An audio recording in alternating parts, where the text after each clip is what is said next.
The music didn't fade out, it snapped off, leaving a ringing in the ears of 300 people, dressed in silk and arrogance. Sloane stood on a velvet-covered chair, her silver heels digging into the fabric, a microphone clutched in a hand trembling with rage. She wasn't looking at the crowd, she was looking at me. Her face, usually a masterpiece of expensive fillers and curated smiles, had twisted into something jagged. "You are a vacuum, Anki," she hissed, the speakers crackling with her breath. "A literal drain on our success.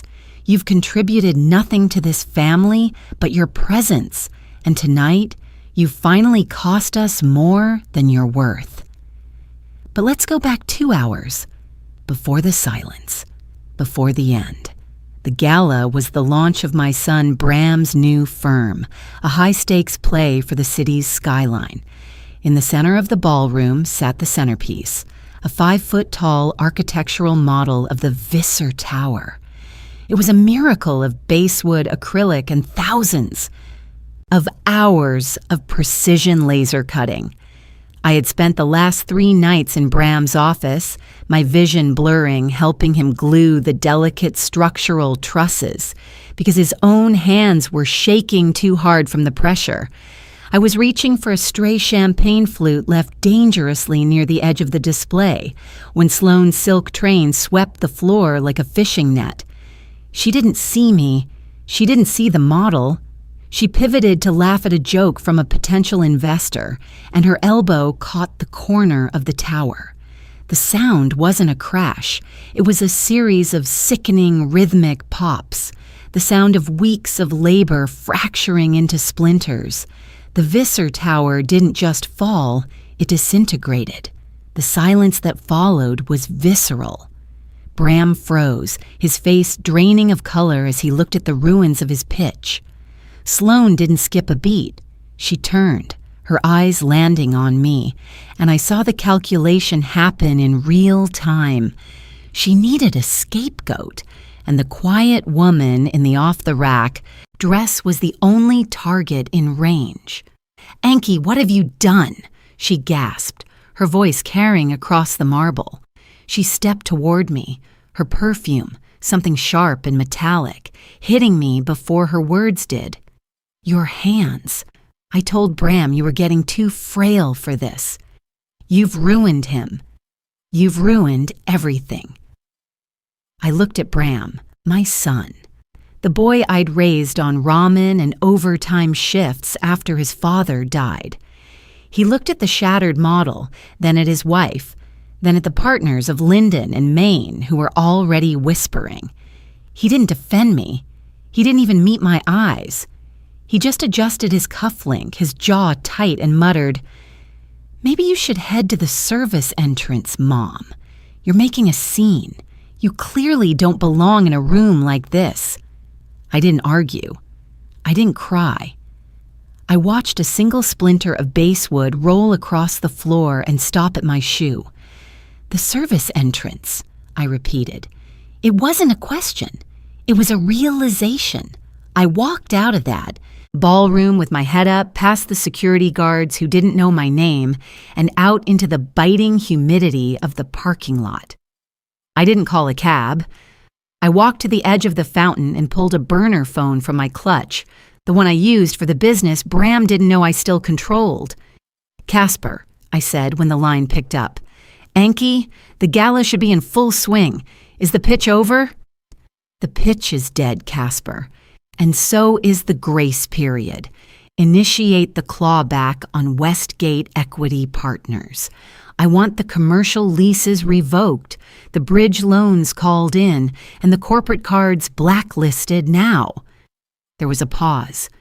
Casper Houtman had been my lead counsel for 20 years, back when I was building Visser Maritime from a 2-tugboat operation into a global logistics empire.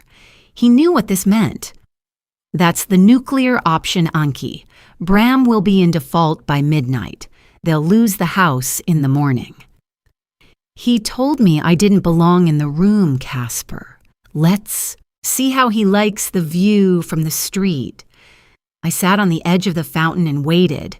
20 minutes later, 3 black sedans with tinted windows pulled into the drive. Casper stepped out, followed by 2 men in dark suits carrying tablet computers. We didn't exchange pleasantries. We walked back into that ballroom as a unit. The energy had shifted. The caterers were already slowing down, confused by the sudden, insufficient funds pings on their payment terminals. Sloane was still on that chair, trying to salvage the night with a speech about resilience. "And despite the clumsiness of some," Sloane shouted into the mic, "Bram and I are self-made. We don't need a model to prove—" Casper stepped onto the stage and tapped the microphone. The feedback screech silenced the room. "Mrs. Visser," he said, looking at Sloane with the cold indifference of a man who bills $1,000 an hour. "You are currently trespassing on property owned by Westgate Equity. As of 3 minutes ago, the funding for this event, your husband's firm, and the lease on your residence at 14 Laurel Heights has been terminated for cause." Sloane laughed, a shrill, ugly sound. "Who are you? Bram, call security. This man is insane. We pay our bills." "Actually," I said, stepping into the light of the main chandelier, "I didn't need a microphone. You don't. You pay Westgate, and I am Westgate. I bought your house because the bank wouldn't give a man with no collateral a $12 million mortgage. I backed your husband's firm with my personal stock in Visser Maritime because his business plan was a fantasy. I have been the ghost in your bank account for 5 years, Sloane." Bram pushed through the crowd, his face a mask of sweating terror. "Mom, what are you saying? You're a retired clerk. You live in a rent-controlled flat." "I live where I want, Bram. I live there to see if you'd ever invite me over because you loved me or because you needed a check. Tonight, I got my answer." Sloane stepped off the chair, her heels clicking aggressively as she tried to get in my face. The security guard Casper brought, a man named Jory who looked like he could dent a tank, stepped between us. His shadow swallowed her. Sloane screamed, "You can't do this! We have a contract!" "The contract has a morality clause regarding the treatment of the majority shareholder," Casper noted, tapping his tablet. "And you just called the majority shareholder a vacuum in front of 300 witnesses. This is the moment. This is where the world stops turning for the people who thought they were untouchable. If you want to see exactly how far the fire spreads when the foundation walks away, you need to subscribe right now. This is the end of the line." The room erupted. It wasn't a polite hum, it was a stampede. The caterers began literally pulling trays of hors d'oeuvres back from guests. The band packed their instruments in the middle of a song. Pierre, the head of the catering firm, marched up to Bram and handed him a bill for $80,000. "The credit line is dead, Monsieur Visser. If I don't have a wire transfer in 10 minutes, the police will be waiting at the exit to discuss theft of services." Bram looked at me, his eyes brimming with a pathetic, childlike desperation. "Mom, please, this is my life. You're destroying my life." "No, Bram," I said, leaning in so only he could hear. "I'm giving you what you asked for. You told me I didn't belong here, so I'm taking everything that belongs to me and leaving. You wanted to be a self-made man? Start making." I turned my back on them. The last thing I heard was Sloane screaming at Bram, blaming him for not knowing his own mother was the woman who owned the city. The fallout was clinical. By Monday, their cars were towed from the driveway of a house they no longer had keys to. By Wednesday, Bram's partners had sued him for misrepresentation. Sloane didn't stay to help him pack. She was gone within 48 hours, citing irreconcilable deceptions and looking for her next mark. 6 months later, the buzzer at my penthouse rang. I looked at the monitor. It was Bram. He was wearing a high-vis vest, his face sunburned, his hands calloused and dirty. He looked older, tired, but for the first time in a decade, he looked solid. "I'm not here for money, Mom," he said through the intercom, his voice cracking. I'm working a site 3 blocks away. I have 40 minutes for lunch. I bought 2 sandwiches from the deli. I just wanted to see if you'd eat one with me.